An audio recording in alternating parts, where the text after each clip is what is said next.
Voilà, donc je suis là pour te présenter, entre autres, et puis aussi faire la une tout à la fin. J'ai bien... Et en fait, du coup, oui, on est dans un monde qui essaie de nous rentrer dans des cases et moi, j'arrive pas. Et donc, voilà. Alors, tu as dit rebelle alors qu'il y a marqué Brave, parce qu'en français, le titre du film, c'est Rebelle. Ouais. Moi, je pensais pas à ça.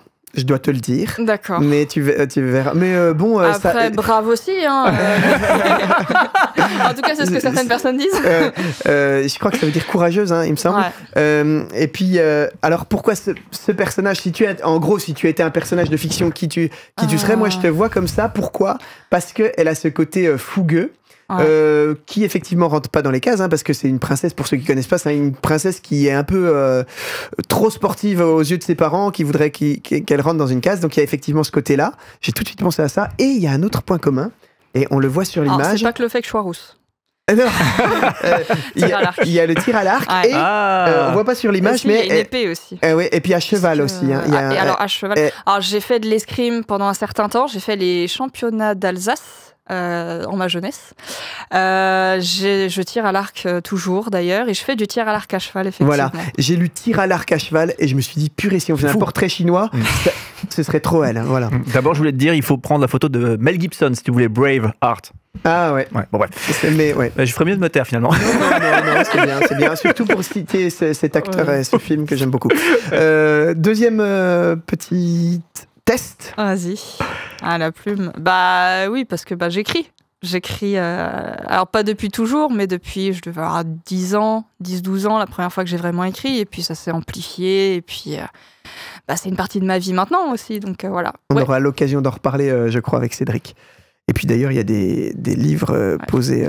Exactement. Sur la table. Et puis la plume, c'est la façon ancienne d'écrire, et j'aime beaucoup tout ce qui est ancien, l'histoire, etc. Donc ça joue aussi. Je voulais vraiment pas un stylo. J'ai cherché plume. Vraiment, non, je voulais vraiment la plume me correspond très bien. Et dernier, alors là, je sais pas si tu vas. On va voir. Voilà. Un petit bouton. Les agneaux. Alors c'est marrant parce que c'est comme ça que j'appelle les enfants dont je m'occupe. C'est mes agneaux. Justement pour ce côté, je suis très protectrice. Et prendre soin des plus petits, des plus vulnérables. Alors dans le vulnérable, je compte aussi les femmes du coup parce que malheureusement elles sont vulnérables aussi en fonction de là où elles se retrouvent et de notre société. Mais ouais, je suis très protectrice. D'ailleurs, d'où le t-shirt exprès un petit peu tigre, parce que ça me représente aussi pas mal dans ce côté-là. D'accord, alors moi je pensais, mais ça va très très bien avec ce à quoi je pensais, mais je pensais aussi parce que tu as été pasteur. J'ai été pasteur pendant 3 ans. Donc pasteur, berger, mouton, et voilà, justement, ma question qui vient, ça fait le lien aussi avec ce que tu as expliqué.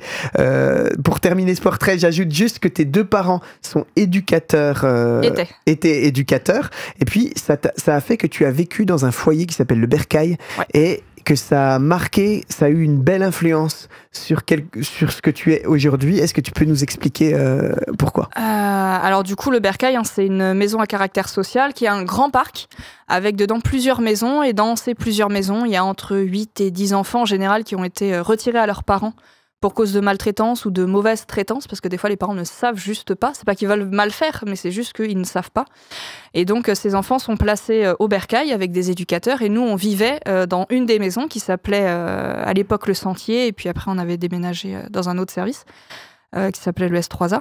Et en fait oui, on vivait avec ces enfants dans notre maison, du coup, à tout le monde. Nous, on avait un appartement au dernier étage, mais en fait, on vivait avec eux, on allait à l'école avec eux, on mangeait avec eux, on jouait dans le parc avec eux. Et ça a eu quelle influence sur toi, en fait ? Ça a eu une influence qu'en fait, j'ai vu vraiment mes parents engagés, pour le coup, corps et âme, pour protéger ces enfants, pour leur permettre de grandir malgré le manque de leurs propres parents. Et voilà, cette sensibilité particulière que j'ai par rapport aux plus vulnérables, ça vient de là. C'est que j'ai vu qu'il y avait des gens, il fallait qu'on les protège. Et du coup, ça vient de là. C'est aussi des tigres, tes parents. C'est aussi des tigres. Tigres protecteurs. Merci beaucoup, Mélodie. Merci, Mélodie. On part à l'affiche avec toi aujourd'hui, juste après ça.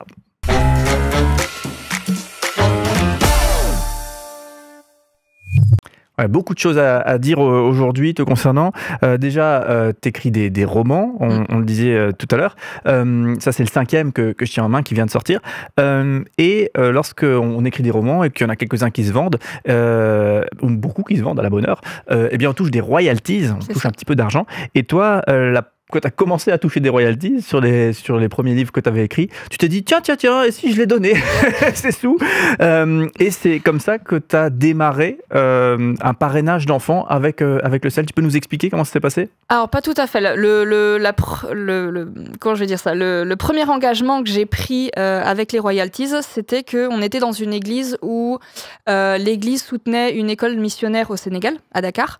Et du coup, en fait, j'envoyais les royalties à cette école missionnaire. Sauf qu'entre-temps, on a changé d'église, donc je n'avais plus de contact en fait avec cette mission.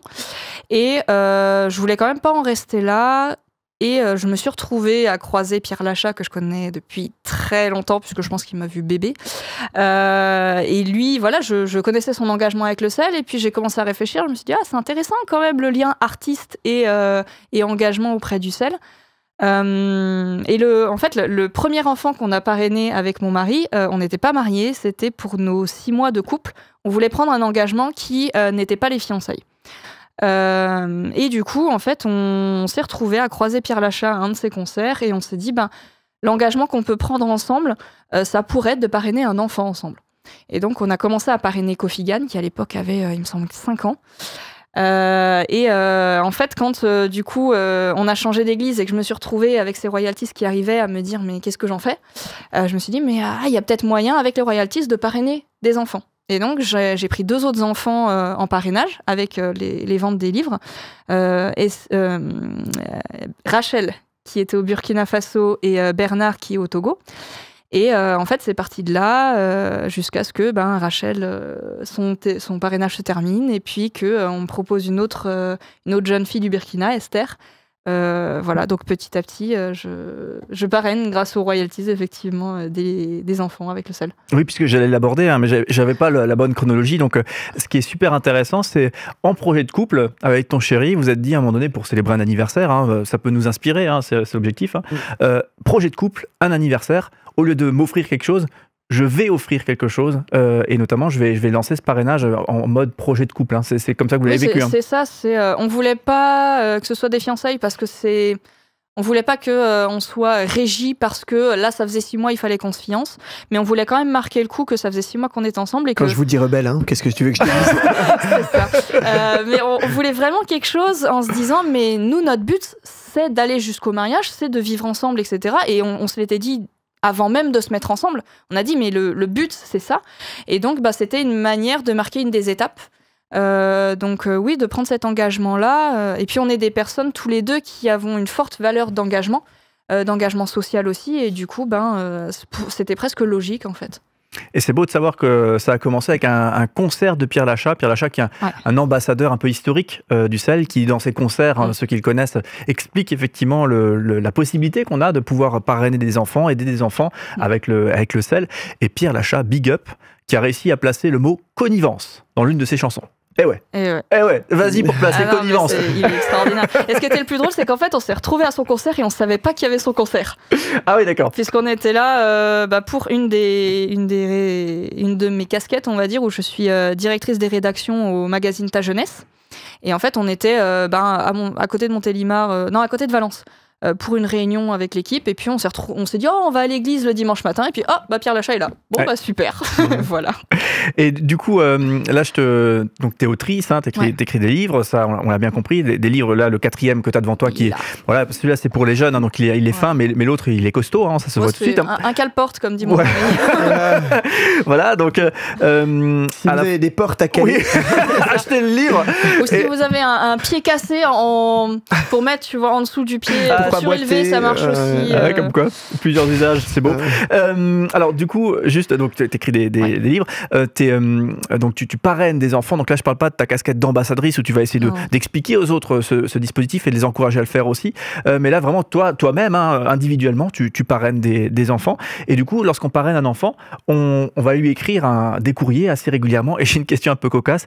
Quelle est la taille des courriers que tu leur écris? Parce que quand je vois le livre, là, je me dis, les enfants, là, ils ont de la lecture comme il faut, quoi. En réalité, en fait, je leur écris une page. Je m'astreins à leur écrire une page en général. J'essaye. Je suis pas assez régulière. À chaque fois, je me dis, il faut que tu écrives plus. Mais en fait, je pense énormément à eux. Ils font vraiment partie de mon quotidien. Je pense à eux tous les jours, etc. Mais c'est vrai que, comme beaucoup, je pense, dans notre société, en fait, on pense aux choses et on les fait pas. Il y a énormément de fois où je pense à eux et où je me dis, mais il faut que je leur écrive. Et en fait, la vie fait que il y a plein de choses à faire et puis je zappe. Et du coup, j'ai décidé de mettre un projet en place dans mon travail séculier pour qu'ils reçoivent des lettres au moins une fois par mois. Pour que j'arrive à me réguler aussi pour leur écrire, mais non, en taille de lettres, vraiment, je reste sur une page. Pour t'aider, comme on veut vraiment t'aider à faire ça, hein, on va te faire rencontrer en avril un ancien enfant parrainé, ça va te motiver de nouveau pour écrire. Les vidéos que j'ai vues de Brian, honnêtement, m'ont beaucoup touchée et m'ont vraiment encouragée à me dire il faut vraiment que tu le fasses plus. Et même une de mes enfants parrainés, Esther, m'a dit vraiment combien ça la touchait de recevoir mes lettres et je pense que ça aide aussi à ce que je puisse me... Elle t'a dit ça par courrier, du coup elle t'a répondu? Elle m'a dit ça par courrier. Et je pense que ça m'aide aussi à me dire non mais il faut vraiment que tu le fasses là en fait. Trop bien. Donc, voilà. Parce que pour les longueurs de lettres, il faut aussi penser aux équipiers du CEL qui traduisent, hein, parce que tout le monde parle pas français. Pour ça, j'ai gagné du temps. J'ai dit moi je veux des enfants qui parlent français, puisque comme je suis très très nulle en anglais, comme ça au moins il n'y aura pas de traduction à faire. Ok, c'est bien, t'as pensé. J'avais très pratique. C'est ça. Alors on l'a dit tout à l'heure, hein, t'as grandi au Bercail, le Bercail, si vous connaissez pas, il y a le site internet, allez le voir, c'est un organisme donc au sud de l'Alsace, près de Mulhouse, un très très bel organisme. Donc tu as passé une dizaine d'années là-bas. Comment tu analyses aujourd'hui avec ton regard d'adulte ce moment-là? Dans quelle mesure ça t'a façonné? Dans quelle mesure effectivement tu as appris à avoir cet instinct de protection pour les autres, cet instinct d'entraide, justement en côtoyant un public d'enfants placés notamment? Justement, comme je le disais tout à l'heure à Jean-Phi, c'est l'exemple de mes parents, de voir l'impact qu'ils ont eu dans la vie de ces enfants-là, puisque même 20 ans, 25 ans plus tard, ils ont encore contact avec certains de ces enfants et des enfants qui disent « mais oui, ça a changé ma vie ». Il y a ce côté... en fait, je pense que ce qui m'a beaucoup touchée, c'est de faire comprendre à ces enfants-là qu'ils ont de la valeur. Et c'est ce que je fais. J'ai aussi toute une activité qui vient de se lancer de coaching en écriture. Pas d'apprendre aux gens à écrire, mais de réussir à trouver leur propre style d'écriture et comment ils peuvent réussir à y aller. En fait, la plupart du temps, ils se mettent leurs propres barrières. Parce qu'on pense qu'on n'y arrivera pas. On entend autour de nous le « t'y arriveras pas », t'es pas assez doué, machin et tout, alors que c'est pas vrai. Et je pense que ce côté valorisation, moi je le mets énormément en action dans mes coachings, mais en fait, de manière générale, on a tous besoin de se sentir valorisé et de savoir qu'on a de la valeur pour quelqu'un. Alors, pour Dieu, certes, et heureusement. Et déjà, ce message-là, c'est important de l'entendre, mais aussi des personnes autour de nous qui croient en nous et qui nous encouragent. Et je pense que c'est aussi ce que j'ai vu chez mes parents quand ils se sont engagés auprès de ces enfants-là, c'était de les élever. Ouais. Et finalement, on retrouve un peu avec le parrainage d'enfants que tu fais aujourd'hui, un peu cette dynamique-là de relation, d'accompagner, de dire tu as de la valeur, etc. Mais les enfants que je parraine, quand je leur écris, c'est Esther, par exemple, c'est tu es ma princesse du Burkina Faso. Et moi, Kofi Gan et Bernard, c'est vous êtes mes princes du Togo. Vous êtes des enfants du roi des rois et donc vous avez de la valeur rien que pour ça, en fait. Donc voilà. Jean-Philippe, j'ai envie de te dire que tu es mon prince du pays de Montbéliard. Hein. Je suis très flatté, surtout dans le pays de Montbéliard qui était une principauté. Ah tiens. Tu viens, alors ça sera un peu rapide, hein, désolé, je vous renvoie vers le site internet qu'on vous met dans la description de la vidéo. On découvre ton site avec effectivement justement les différents livres que tu as écrits, on peut les commander, tout ça. Ça c'est le dernier qui est sorti. Comment est-ce que ta foi personnelle trouve aussi sa place peut-être dans ton travail d'écriture? Tout simplement parce que j'écris pas pour les autres, j'écris pour moi au départ et après je partage aux autres. Donc forcément, ce qui est dans mes livres, c'est ce que je pense, c'est ce que je crois, c'est ce qui me touche. Et donc, en fait, naturellement, je partage mes valeurs, ma conception du monde, qui est peut-être pas celle de tout le monde, mais voilà, ça en donne une qui pourrait faire réfléchir. Et donc, voilà, après, forcément, ça aborde des sujets qui sont hyper importants. Celui-ci, c'était sur la question de l'identité, de l'appel, de la justice. Et puis, celui-ci, un peu plus... alors, celui-là, on est en co-auteur. Je l'ai écrit, c'est très important pour moi, avec ma petite sœur. Yana. Oh, sympa. On l'a écrit quand on était au lycée et en fait c'était sur la notion de la vérité. Okay. Voilà, d'avoir cet enfant qui en même temps essaie de trouver des infos pour aider dans des enquêtes policières, donc de faire éclater la vérité, et en même temps qui doit cacher à ses parents, sa meilleure amie, etc., qu'elle fait partie de cet organisme qu'il y a. Donc voilà, de se dire ok, je fais partie du camp de la vérité parce que je fais éclater la vérité, et en même temps derrière je cache des choses. Okay. Donc sympa, très bien. C'était intéressant comme notion. Donc voilà, celui-ci sur la vérité particulièrement. Purée, tu fais bien le pitch de ton livre. J'ai envie de. Je pense que ça vise un public comme moi. C'est 15 ans, c'est ça? En fait, alors en vrai, celui-ci 8-12 ans. Oui, donc c'est ça. D'après l'éditeur. Pour moi. En vérité, moi j'écris pour la jeunesse, collégien, lycéen, mais en fait c'est tellement large, c'est des sujets qui sont tellement larges que pour tout le monde. Honnêtement, en tant qu'adulte, ça donne envie d'entendre. Ouais, et puis d'une manière bête, lisez-le le soir à vos enfants. Bah oui. C'est bête, mais c'est un moment qui est partagé en famille et où tout le monde finalement peut entendre ce qui est dedans. Peut-être, Jean-Philippe, si t'es sympa aujourd'hui, peut-être que tu pourras repartir avec le livre, je ne sais pas. Au pire, je le pique. J'avais prévu de vous les laisser. Mais Jean-Philippe, il n'y en a qu'un, alors il va falloir qu'on fasse trop. Ouais, alors débrouillez-vous, alors sinon il y en a un qui prend celui-là. Ah ouais, voilà. Et puis l'autre qui prend l'autre. Tu sais que moi, la couverture, là, elle me parle. Ça me donne trop envie, le graphisme. Alors les deux, et depuis le départ de quand j'écris, c'est ma meilleure amie qui fait toutes les couvertures. Bravo à elle. Qui est mon amie d'enfance, on se connaît depuis qu'on est né. Qui s'appelle comment? Qui s'appelle Ambre l'affichée. Ambre, bravo. Elle est vraiment extraordinaire et c'est elle qui fait toutes les couvertures, et c'est vrai qu'à chaque fois je me dis mais elle fait un travail de fou furieux. En plus ça vise bien le public en fonction ça vise bien le public. Et enfin le livre, ce qu'il y a, je disais, il est particulier pour moi. Alors celui-là aussi parce que je me suis battue pendant 10 ans pour qu'il sorte. Vraiment, parce que personne n'y croyait, jusqu'à ce qu'il y ait une personne, Marie-Laure Cléville, qui m'a dit non mais moi ce projet j'y crois, on va le sortir ensemble. Et donc voilà, c'est elle qui a les éditions 3 heures pour mon livre. Qui a enfin réussi à le sortir. Et ce qu'il y a, c'est particulier aussi parce que je l'ai écrit avec ma petite sœur. C'est ma meilleure amie qui a fait la couverture et c'est mon petit frère qui a fait les illustrations qui sont dedans. Ah oui, d'accord. Wow. Donc voilà, c'est particulier aussi pour moi. Super. Toute dernière question, un petit peu rapide, celle-là aussi. Quand on papotait pour préparer un peu ce moment, tu as cité la Bible, Jacques 14, verset 17, pour les curieux qui voudront jeter un coup d'œil là-dessus. Et tu as dit, sans rentrer dans les détails de ce texte, tu as dit qu'il faut être opportuniste un petit peu pour faire le bien. En tout cas, c'est comme ça que ça t'inspire, toi. Être opportuniste pour faire le bien. Ça se traduit comment chez toi, finalement, cette idée de profiter des circonstances qui nous arrivent, qu'on rencontre, pour essayer de faire le bien? Comment ça se traduit concrètement chez toi? Oser. Ok. En fait, se dire, ok, la porte s'ouvre, vas-y. Et on n'ose pas. C'est je crois, Manu Bolomic qui avait écrit une chanson qui s'appelle Ose. Non, c'est Antidote qui a écrit une chanson qui s'appelle Ose. Et c'est vraiment ça. Mais t'as la possibilité, vas-y, parce que ça se trouve, tu pourras plus. Okay. Tu sais pas dans 2 heures si t'es encore là en fait. Donc prends l'opportunité maintenant. D'accord, très bien. Jean-Philippe, réaction à chaud sur tout ça? Plein. trop de réactions. J'ai presque envie de te demander, mais très très rapidement parce que c'est la fin de l'émission, mais le pitch de celui-là? C'est une jeune fille qui a des capacités particulières, qui se rend compte que ses capacités sont pas normales. Elle peut se transformer, elle peut faire apparaître des choses, etc. Et puis elle se dit c'est vraiment pas normal. Et elle va se retrouver à partir avec un mot qu'elle entend, parce qu'elle peut lire dans les pensées aussi de certaines personnes. Et elle entend dans les pensées de sa mère le mot surune. Et en fait, elle va partir de là et elle va se rendre compte que si elle n'était pas à sa place sur Terre, c'est peut-être parce qu'elle vient d'autre part.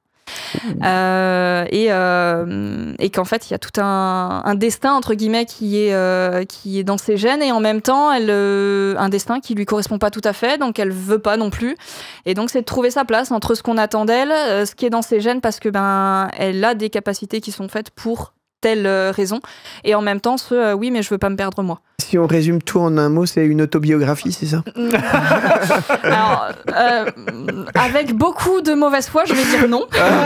En réalité, je pense que oui, je me retrouve énormément. D'ailleurs, je le dis à un moment, puisque je rencontre moi, en tant qu'auteur, le personnage, et à un moment, on a une discussion où je dis, oui, en fait, tu es moi avant que je rencontre Dieu. Et donc, oui, il y a une grosse part de moi là-dedans. Jean-Philippe, il va y avoir un gros tournoi de pierre, papier, ciseaux pour savoir qui de nous deux repartira avec les livres.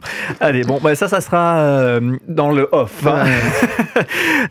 Jean-Philippe, justement, parole à toi, puisqu'on passe à la une.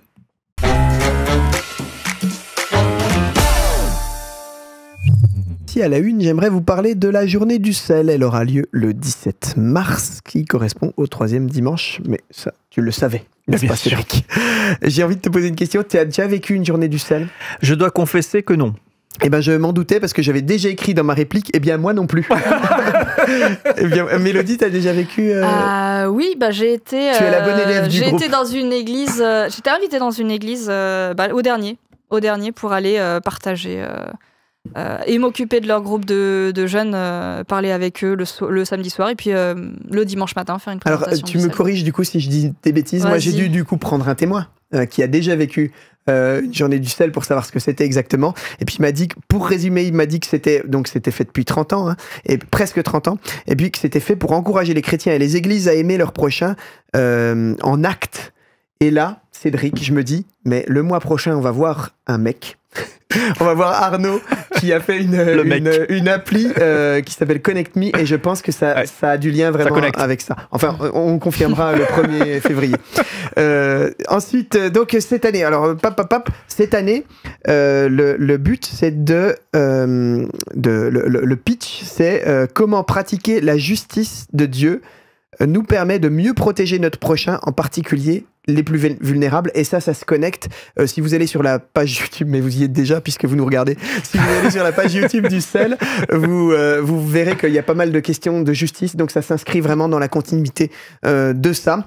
Pour vous aider, un dossier de réflexion et témoignage vous attend à partir du 13 janvier, donc dans moins de 15 jours, et rendez-vous pour ça sur... Cel.org. Ah, tu l'entends à toutes les émissions. Cellfrance.org. Moi, je googlise à chaque fois. Et puis vous pouvez vous inscrire à la newsletter. Et puis aussi, si vous n'êtes pas abonné là, pour la rue du sel, tout ça, et pour tout ce qui se passe sur la page YouTube du sel, la petite cloche. Et c'est pas moi. C'est le petit. On peut essayer de t'appuyer dessus. Je sais pas si ça marche. Voilà. Et on lève la vanne de la bouche. Et puis un petit pouce. Voilà, rien que pour ce que je viens de dire. Ouais, c'est ça, là, ça mérite un petit pouce. Je crois, ouais. C'est ça. Allez, merci beaucoup en tout cas d'avoir été avec nous pour toute cette émission. On vous retrouve comme dit le mois prochain. On parlera de cette fameuse application Connect Me qui nous challenge justement à faire rentrer la pratique du bien dans notre quotidien. Des fois, il y a des bonnes idées, mais on a galère à la mettre en pratique. Voilà, donc rendez-vous le mois prochain pour parler de ça. Merci beaucoup en tout cas, Mélodie. On remet, on l'a dit, hein, le lien vers ton site dans la description de cette vidéo et ça permettra à tous les curieux d'aller voir les livres que tu as écrits et pourquoi pas les commander. N'abîme pas mon livre, s'il te plaît. Affaire à suivre. Allez, on fait plein de gros bisous et au mois prochain. Tchuss.